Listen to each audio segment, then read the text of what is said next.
घना जंगल था।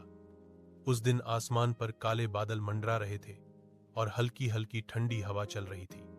पत्तों के बीच से छनकर आती रोशनी जंगल को और भी रहस्यमय बना रही थी। इसी जंगल में चीकू गिलहरी, पिंकी तोता और गोलू खरगोश रहते थे। तीनों बहुत अच्छे दोस्त थे और अपनी चतुराई के लिए पूरे जंगल में मशहूर थे। पिछले कुछ दिनों से जंगल में अजीब घटनाएं हो रही थीं। कभी किसी का खाना गायब हो जाता, कभी किसी का घोंसला टूट जाता, तो कभी छोटे जानवर डर के मारे रोते हुए मिलते। एक दिन पिंकी तोता घबराई हुई चीकू और गोलू के पास आई। तुम्हें पता है, पिंकी बोली, कल रात मेरे घोंसले के पास किसी ने अजीब सी परछाई देखी और आज सुबह मेरे सारे दाने गायब थे।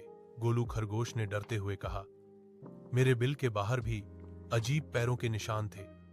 ऐसा लग रहा था जैसे कोई हमें डराना चाहता हो। चीकू गिलहरी ने गंभीर स्वर में कहा, यह कोई साधारण चोरी नहीं है, कोई जंगल में डर फैलाना चाहता है। तीनों ने फैसला किया कि वे इस रहस्य का पता लगाएंगे। रहस्यमयी आवाज। उस रात तीनों एक पुराने बरगद के पेड़ के पास छुप गए। अचानक झाड़ियों के पीछे से खड़ खड़ की आवाज आई। चुप, चीकू ने इशारा किया। उन्होंने देखा कि एक लोमड़ी चुपके चुपके आगे बढ़ रही थी, लेकिन अजीब बात यह थी कि लोमड़ी अकेली नहीं थी। उसके पीछे एक काली परछाई चल रही थी। पिंकी ने फुसफुसाकर कहा, लोमड़ी तो चालाक होती है, लेकिन यह परछाई उससे भी डरावनी लग रही है। तीनों ने उनका पीछा किया।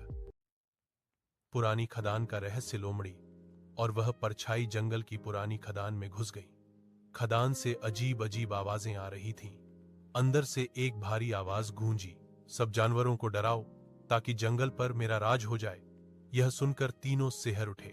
गोलू बोला, यह तो कोई बड़ी साजिश है। अचानक परछाई रोशनी में आई। वह कोई और नहीं बल्कि बूढ़ा सियार कालू था, जिसे सभी जंगल से निकाल चुके थे। कालू गुस्से में बोला, मैं इस जंगल से बदला लूंगा, सबको डराकर फिर से राज करूंगा। बुद्धि की जीत। चीकू ने तुरंत एक योजना बनाई। पिंकी ने जंगल के सारे पक्षियों को बुलाया। गोलू ने हिरण, हाथी और भालू को खबर दी। कुछ ही देर में पूरा जंगल खदान के बाहर इकट्ठा हो गया। जब कालू और लोमड़ी बाहर निकले तो सामने पूरा जंगल एक साथ खड़ा था। हाथी ने गर्जकर कहा, जंगल डर से नहीं, एकता से चलता है। कालू डर के मारे कांपने लगा। सभी जानवरों ने मिलकर कालू और लोमड़ी को जंगल से बाहर भगा दिया। सीख। चीकू, पिंकी और गोलू को पूरे जंगल ने धन्यवाद कहा।